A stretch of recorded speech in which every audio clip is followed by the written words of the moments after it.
ചരിത്രമുറുകുന്ന നേമത്തെ village ഓഫീസിനെ രാഷ്ട്രീയ ലാഭത്തിനായി മാറ്റാനുള്ള UDF സർക്കാരിന്റെ ഗൂഢനീക്കത്തിനെതിരെ BJP. വർഷങ്ങൾ പഴക്കമുള്ള വില്ലേജ് ഓഫീസിനെ പുരാവസ്തു വകുപ്പിന്റെ കീഴിൽ കൊണ്ടുവരാനുള്ള UDF സർക്കാർ നീക്കത്തെ തടയിടാനാണ് BJP നേതൃത്വത്തിന്റെ തീരുമാനം.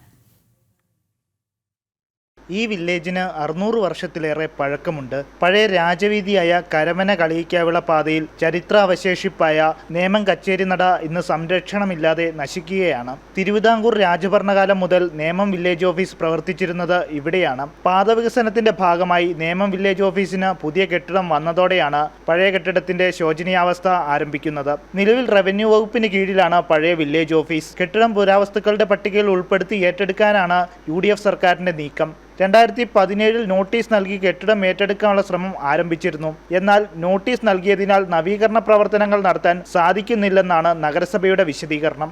വളരെ പുരാതനമായിട്ടുള്ള വെള്ളായണി ദേവീ ക്ഷേത്രത്തിൻ്റെ ആചാരം, അവിടുത്തെ ആഭരണം വച്ച് കൊണ്ടുപോകുന്ന ഒരു ചടങ്ങുണ്ട്. അവിടെ നമുക്കറിയാം കച്ചേരി നട എഴുന്നള്ളിപ്പ് എന്ന് പറയുന്നത് വളരെ പഴക്കം ചെന്നിട്ടുള്ള ഒരു ആചാരമാണ്. ഏതോ ഒരു പേപ്പർ കഷ്ണത്തിൽ പുരാവസ്തു എന്ന് കണ്ടിട്ട് പുരാവസ്തുവിൻ്റെ ഉദ്യോഗസ്ഥർ വന്നിട്ട് ഒരു നോട്ടീസ് തന്നു, അത് പുരാവസ്തു ആണ്. അങ്ങനെ പുരാവസ്തുവിന് അത് കൊടുത്തിട്ടുമില്ല. അത് ഇന്ന് പുരാവസ്തു ആണെന്ന് പറഞ്ഞതുകൊണ്ട് ആ കരാർ വ്യവസ്ഥ പ്രകാരം അത് നടക്കാൻ സാധിച്ചിട്ടില്ല.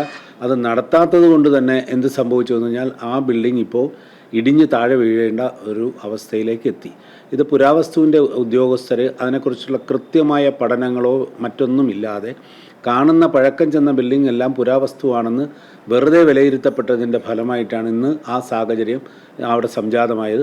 അവിടുത്തെ നാട്ടുകാർക്ക് പ്രതിഷേധമുണ്ട്. വെള്ളായണി ക്ഷേത്രത്തിലെ ഉത്സവത്തോടനുബന്ധിച്ച് ആചാരപരമായ ചടങ്ങുകൾ നടത്തുന്നത് ഈ വില്ലേജ് ഓഫീസിന് മുന്നിലാണ്. നവരാത്രി ആഘോഷത്തിനായി എത്തുന്ന നവരാത്രി വിഗ്രഹങ്ങൾ ഇറക്കിപ്പൂജ നടത്തുന്നതും ഇവിടെയാണ്. അതേസമയം സർക്കാരിന്റെ ഗൂഢനീക്കത്തിനെതിരെ രാഷ്ട്രീയ സാംസ്കാരിക സംഘടനകൾ രംഗത്തെത്തിയിട്ടുണ്ട്. ജനം, തിരുവനന്തപുരം.